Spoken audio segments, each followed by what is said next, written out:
Sir, आपने finally 2024 के चुनाव के लिए अभी नॉमिनेशन फाइल कर दिया और आज स्क्रूटनी भी आपका हो चुका है।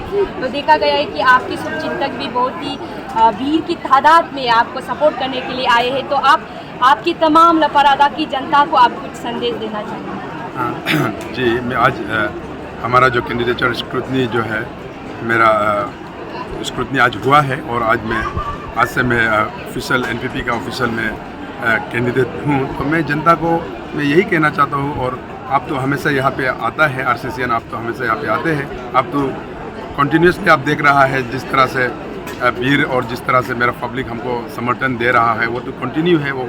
तो इसीलिए मैं यही समर्थन को, यही प्यार को बरकरार रखना है, इसको हमेशा रखना है। और हम आप लोगों का जो प्यार को मैं डेवलपमेंट का रूप में मैं दिखाऊंगा, यही मैं हमारा लपारादा का जनता को मैं कहना चाहता हूँ। और not only Lepa Rada, enter Arunachal से बहुत प्यार आ रहा है, बहुत प्यार मुझे दे रहा है। तो इसलिए बहुत एक्सपेक्टेशन है कि अरुणाचल का जनता मुझसे ऐसे एमएलए, तो इसीलिए मैं इस प्यार को मैं आगे लेके मैं डेवलपमेंट में दिखाने का मैं कोशिश करूँगा। इसके साथ सर मैं एक सवाल जोड़ना चाहूँगी कि अभी सोशल मीडिया में देखने को आ रहा है कि लपारादा की जो बीजेपी कैंडिडेट है, वो जो एमसीसी का जो गाइडलाइन है, जो कोड ऑफ कंडक्ट का गाइडलाइन है, उसको वायलेट कर रहा है, ऐसे सोशल मीडिया में देखने को मिल रहा है। आप इसका ऊपर कुछ कहना चाहिए? इसीलिए तो मैं तो किसी कैंडिडेट का अभी मॉडल कोड ऑफ कंडक्ट लागू होने के बाद मैं भी किसी कैंडिडेट के अगेंस्ट में मैं बोलना नहीं चाहता हूँ। मैं सिर्फ अपना प्रचार में करना चाहूँगा।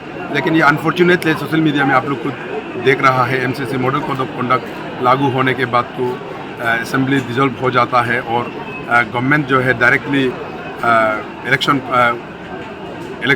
ईसीआई के अंदर, इलेक्शन कमीशन ऑफ इंडिया के अंदर आ जाता है। तो उसका कंट्रोल में है, अभी किसी गवर्नमेंट के अंदर में ये नहीं है। तो इसीलिए वही मैं अपना जो कैंडिडेट कॉलिग्स को मैं यही कहना चाहता हूँ कि आप इस मॉडल कोड ऑफ कंडक्ट के बारे में आप जानिए, उसके बाद आप प्रचार कीजिए। अननेसेसरीली ऐसे हमारा जो पब्लिक को हम लोगों का जो पब्लिक जो इंटेलेक्चुअल है, जो गवर्नमेंट एम्प्लॉयज़ है, उन लोगों के ऐसे अननेसेसरी हरास नहीं करना चाहिए और हमारा गांव बुरास को ऐसे ट्रीटनिंग नहीं देना चाहिए, क्योंकि अभी किसी का गवर्नमेंट नहीं है, अभी हर कोई कैंडिडेट है। तो इसमें जो जीत के आएंगे फिर वही तो गवर्नमेंट बनाएंगे। अभी गवर्नमेंट बनाने के लिए तो ये इलेक्शन लड़ रहा है। तो इसीलिए ऐसे धमकी देना, खुलेआम ये धमकी देना, ये जो है आज का 21st सेंचुरी पे और आज का जनरेशन में कोई इसे एक्सेप्ट नहीं करेंगे। और उसके बाद में जितना भी गवर्नमेंट एम्प्लॉयज़ और मैं गांव बुरास और गांव बुरीस मैं सभी को मैं ये रिक्वेस्ट करना चाहता हूँ कि किसी का डरा धमकाने में आप डरना नहीं चाहिए, क्योंकि अपना फंडामेंटल राइट्स को तो आप वो करना चाहिए, एंजॉय करना चाहिए, क्योंकि आप लीडर चॉइस करना आपका मर्जी है। कोई यहाँ पे आपको ट्रीटनिंग दे के वो नहीं करेंगे। और स्पेशली आज भी जैसे कि स्क्रूटनी हुआ है, तो नॉमिनेशन में भी हम लोग जब नॉमिनेशन जब फाइल करते हैं उस समय में हम लोग एफिडेविट पे स्वेरिन करता है कि कितना हमारा एसेट से हमारा हम कहाँ से हम कमाया है और हमारा स्टेटस क्या है, हमारा मैरिशियल स्टेटस क्या है ना, एवरीथिंग को मतलब वहाँ पे हम एफिडेविट स्वेरिन करता है और डिक्लेरेशन करता है। तो उसको भी आप देखना चाहिए। ऐसे ब्लाइंडली किसी को वोट नहीं देना है, किसी का फास्ट ट्रैक को भी देखना चाहिए। तो इसीलिए मैं जनता को मैं यही अपील करना चाहूँगा कि किसी का डरा धमकाने में आप उसमें कभी कंफ्यूज नहीं होना है। आप अपना लीडर को परफॉर्मेंस के हिसाब से और उसका विजन के हिसाब से चुनना चाहिए, ना किसी का डरा धमकाने पे।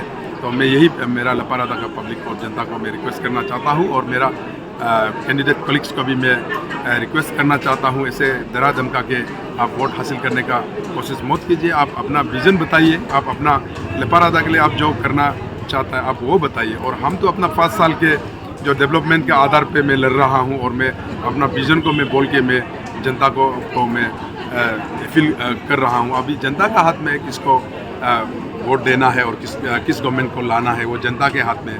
यहाँ किसी को डरा धमका के गवर्नमेंट नहीं बना सकेगी। तो दर्शकों में आप सभी को वार्तालाप करते करते एक बात बताना चाहूँगी, जिसके साथ मैं ये बातचीत कर रही हूँ, ये गोकार बासार एक ऐसा व्यक्ति है राजनीति के क्षेत्र में जिनको या इनकी जो जनता है, जो पब्लिक है, उन्हें अपने जो काम निकालवाने के लिए इन्हें नहीं चाहते, इनको दिल से सब प्यार करते हैं। इनकी बीजेपी टिकट ना मिलने पर यहाँ की तमाम जनता उनकी शुभचिंतक ने रो पड़ा और इसके बाद जो आगामी विधानसभा चुनाव के लिए इन्हें ढेर सारा शुभकामनाएं और बहुत सारा प्रोत्साहन दे रहे हैं। ऐसे में कोई जो पैसा बेच कर रहे, तो कोई चावल बेच कर रहे, कोई लकड़ी सब्जी तक वो बेच कर रहे। तो इससे पता चलता है कि ये कितना मतलब लीडर अच्छा है। कोई इनको सुनकर लग रहे होंगे, मतलब बोल रहे होंगे कि इनके विपक्ष में मैं बात कर रही हूँ। मैं बिल्कुल भी इसके विपक्ष में बात नहीं कर रही हूँ। जो मैंने देखा है, जो मैंने महसूस किया है, उनके ऊपर ही मैं बात कर रही हूँ। तो सर, जैसे कि आपको इतना लोग प्यार करता है, बहुत सारे चीज़ें भी आपको भेंट किया है और बहुत सारा प्रोत्साहन दिया है। आपके नॉमिनेशन दिन में भी आपके जो कारको दूना पार्टी ने भी आकर आपको प्रोत्साहन दिया है। इनको संबोधित करते हुए आपकी तरफ से शुक्रिया अदा का कुछ शब्द कहना चाहेंगे उन सभी को?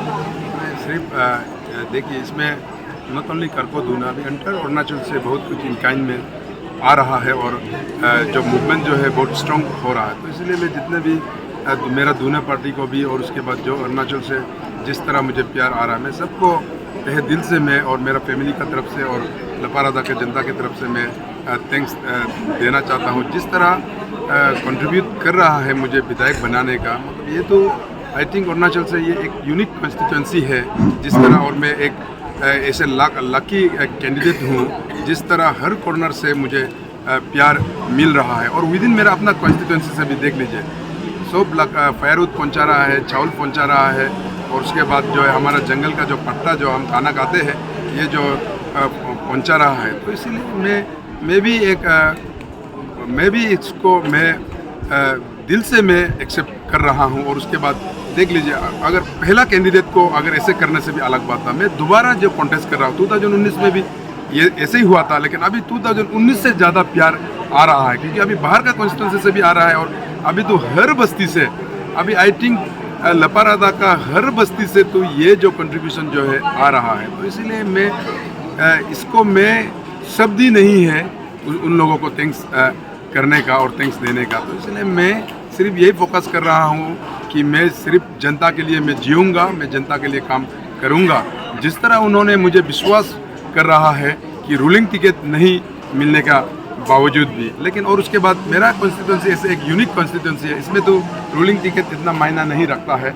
इसमें जो कैंडिडेट को देखता है और कैंडिडेट का जो विजन को देख के यहाँ पे वोटिंग करता है। तो आज भी देख लीजिए, अरुणाचल का एक हमारा तो तोमोरुबा, उसको भी 2 बार बिना टिकट से उसको भी यहाँ से चुना गया है। इवन एमपी में भी यहाँ में बिना टिकट से चुना गया है, मतलब बिना रूलिंग टिकट से एमपी में भी चुना गया है। और उसके बाद इवन असेंबली में भी बिना रूलिंग टिकट से उसको चुना गया है। और उसके बाद गोजन गद्दी को भी बिना रूलिंग टिकट से 2004-05 में चुना गया था, और मुझे भी 2019 में तो बिना रूलिंग टिकट से मुझे चुना गया था। तो इसलिए यहाँ पे इतना टिकट का मायना नहीं रखता है क्योंकि यहाँ का वोटर्स जो है बहुत इंटेलेक्चुअली वोटिंग करते हैं। और इस बार भी उसी तादाद में वोटिंग आएंगे। आप देख लीजिए, इसमें 1000-2000 का मार्जिन से एनपीपी जरूर जीत हासिल करेंगे। जिस तरह पब्लिक का मूवमेंट है, आप भी तो विटनेस कर रहा है कि आज भी तो इतना हम लोगों ने ऐसे व्हीकल्स प्रोवाइड नहीं किया, जितना भी है आप देख सकते हैं प्राइवेट अपना गाड़ी से